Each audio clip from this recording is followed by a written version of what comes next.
look towards coming together in solidarity and liberation.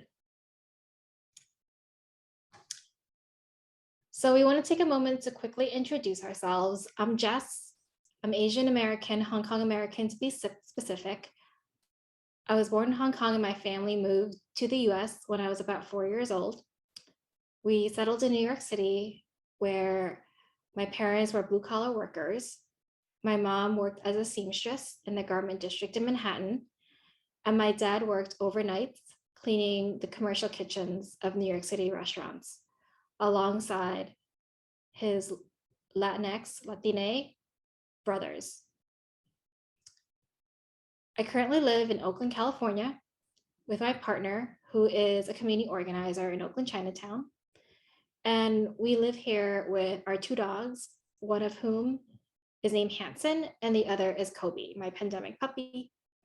I also want to highlight that Hanson is my service animal, and very excited to be working with you all and getting to know you.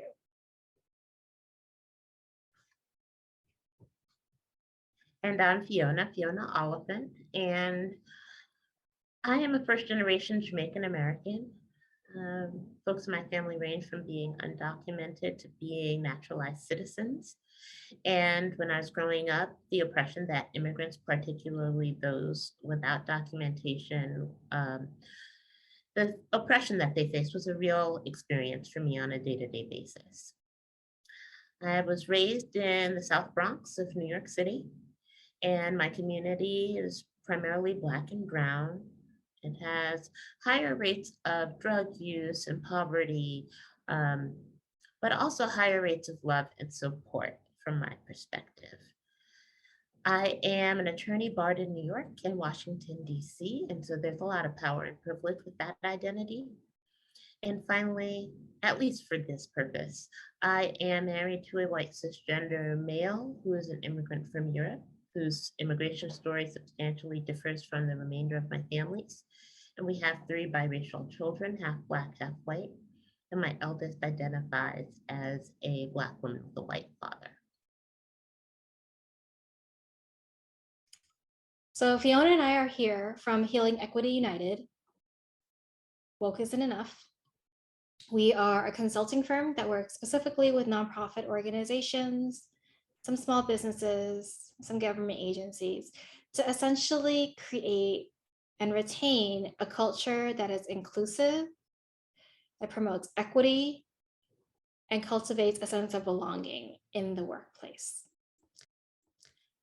But today we're coming together through OSA Greater Houston because we're going to start on a year-long journey together of looking at issues of racial equity, intersectionality, and Asian Black solidarity, whether it's through the arts, music, policies, and community work, so that all of us can move forward towards mindful and purposeful civic engagement participation. You know, despite popular opinion, which is a myth right now, that there is no such thing as Asian Black solidarity, we know that Asian Black solidarity isn't new. It's not new to this country. It's been around for decades, at least for decades.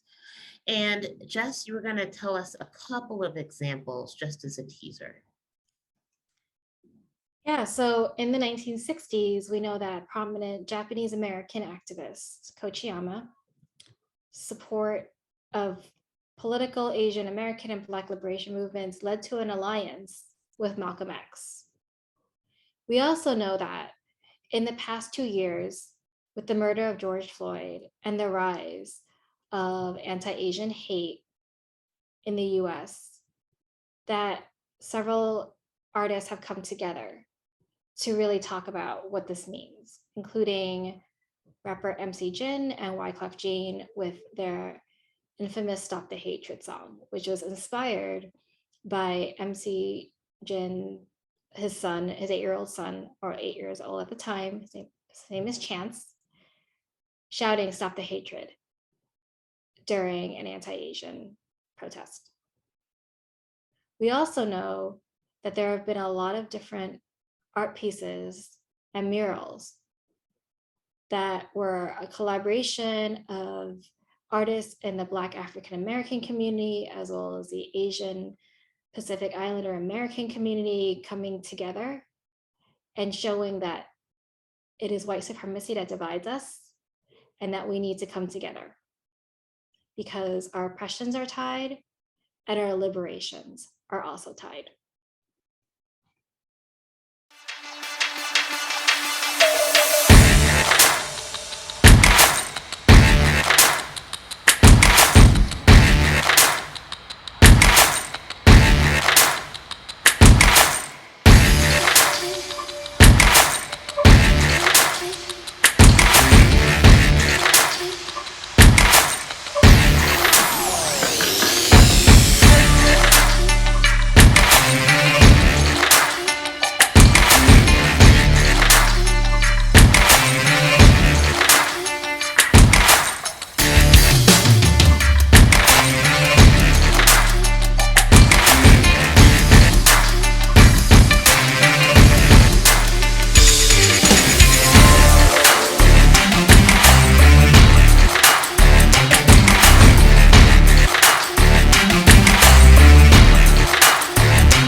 Fiona and I wanted to launch into a fireside chat just to share with you all a little bit more about our thoughts around Asian Black solidarity.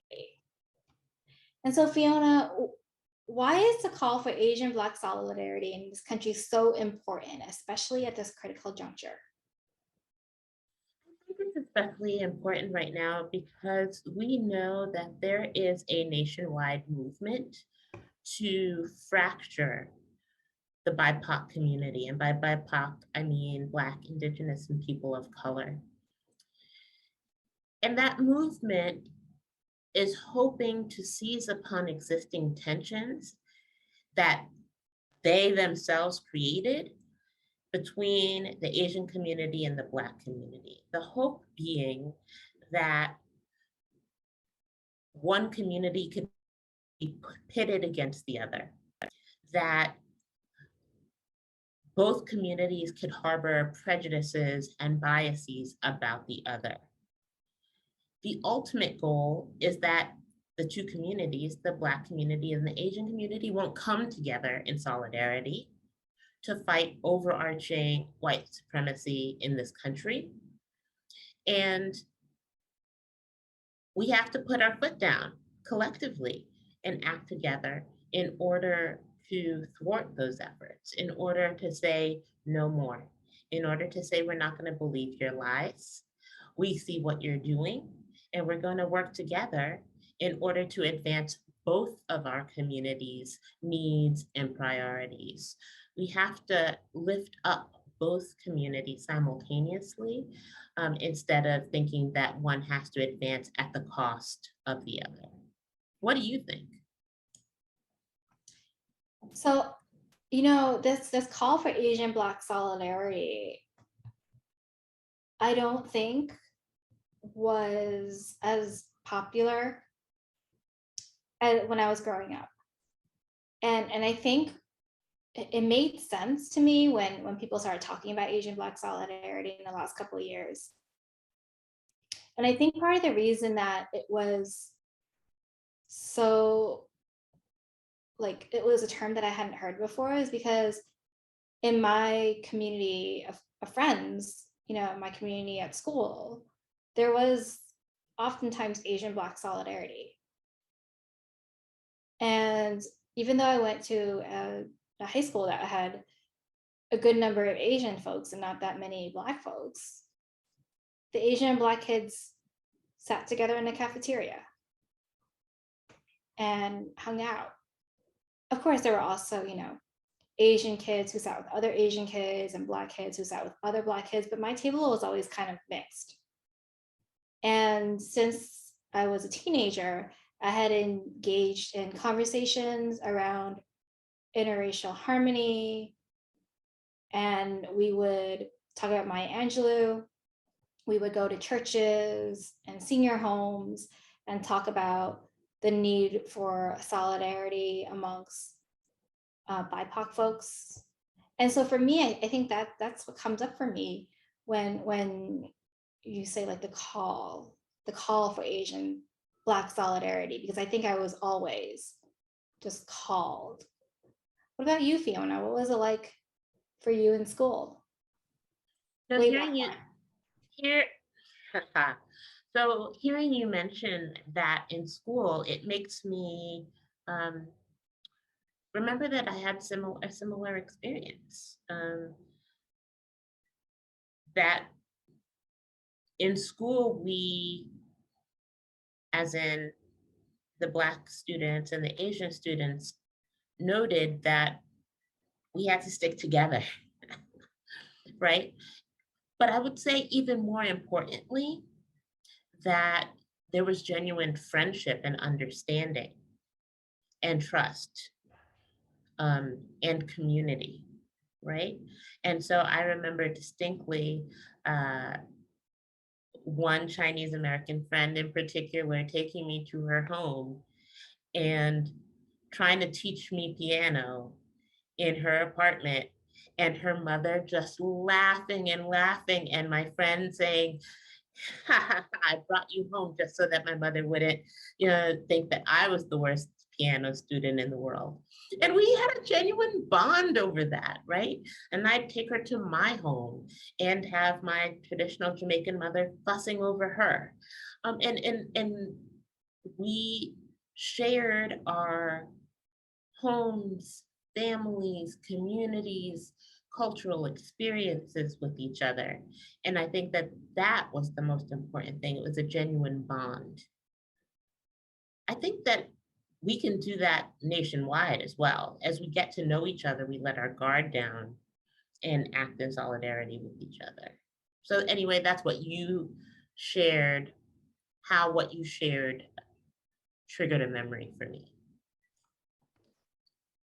So what do you say to Black folks who, and this is not just some hypothetical thing. You and I we do this work regularly, right? And we've had trainings or workshops where folks who identify as being Black will say things to you about how Asians aren't really BIPOC, they're not really people of color, and that, they've had bad experiences with Asian folks, and that, like, restaurants opening up in their neighborhoods, but then not hiring, Black folks who work at the restaurant, right? Or getting funny looks when they walk into a dry cleaner. And that really, it's like we shouldn't be in solidarity with them. What do you say to folks like that who private message you during some of our workshops? I say that we can hold multiple truths at the same time. So it is true that Asian folks are members of the BIPOC community, right? Asian folks are people of color. They're not white, not white. They face prejudices, biases, systemic oppression because they are members of the BIPOC community. That is true. And it is also true that both of our communities have a lot of work to do in terms of the way we have internalized the biased and prejudiced narrative of white supremacist culture in general, right? And so it is true that in some spaces, Asian folks may view Black folks as being lazy or not as intelligent or any of the other pejorative and horrible biases that are out there in the ether, right? At the same time, there are Black communities that have internalized the biased narrative about Asian communities, right? And so, I'm not going to repeat all of the things we've heard, particularly within the last 2 years. So both communities have internalized these biases, these narratives, yes. And simultaneously, and even despite that, there are multiple instances of solidarity, of coming together, of working together in order to advance both communities. And I think that's what I'm really excited about as we continue to work together for the remainder of the year and provide this information to all of the attendees and participants and folks who watch these series and participate in upcoming workshops, for us to explore that. How can we increase that and leverage that solidarity that exists in order to diminish the detrimental impact that those internalized narratives are causing in our communities? What do you think? Yeah, I think those conversations are necessary, because who do you think is laughing when Black and Asian folks are fighting each other? Who do you think was laughing during the LA riots or sitting back and doing nothing? Who do you think was laughing when in Oakland, Asian and Black folks were going at each other in the last couple of years? Who do you think is not doing anything, purposefully not doing anything, when the University of Michigan, an Asian American professor, came out with a study that the majority of crimes committed on Asians since COVID started was by white folks? And so I think that it's necessary for us at this time to do something about it. Because if we don't, we're just buying into that narrative. I have another question for you, Jess. Sure. What do you say to Asian folks who may believe that we need to focus on our own pain right now, and there are a lot of crimes in our communities that are committed by Black folks? Well, I just shared that statistic is not true. And what I would say is, sure, if you need to focus on your own pain and you need to heal from that because you have been a victim of a crime, yes, we do need to prioritize our self-care, right? But as an Asian American, I know that self-care is sometimes a myth in my culture, and that it's really about community care. So my question is, like, how do we get closer to that community care? Focusing on our own pain doesn't necessarily mean that we can't focus on other people's pain. It also means that if we only look at ourselves, then we have to be okay with saying that biracial Asian and Black Americans' lives don't matter, right? Is that what we're really saying? What are we saying to our biracial and multiracial kids when we're playing into something called the oppression Olympics? which is really that. Actually, Fiona, you're my definition woman. Why don't you talk a little bit about what the Oppression Olympics is? We don't want to give away all of the definitions here, but I will say that the Oppression Olympics alludes to this phenomenon where folks who identify as members of the global majority or BIPOC folks um, try to one up each other. So my pain and the oppression that I face is greater than your pain and the oppression that you face. And consequently, we have to first rectify, remedy all of the oppression that I face before we get to anything that you might be facing in terms of systemic oppression. That's the very, very summarized version of that definition. Yeah, so what's coming up for this year is that we're going to take you on a journey of understanding why and how our oppressions are tied, what it means to address anti-Blackness for ourselves and in our communities, what it means to show up as allies, to move beyond allyship and to be co-conspirators in moving towards racial justice and racial equity. We're going to talk about intersectionality and how that shows up, particularly for folks who identify as biracial. And we're going to ultimately culminate our series of trainings so that we are then aware of how all of our liberations are tied. And so in order to be fully liberated, we need to come together and we need to be on this journey together.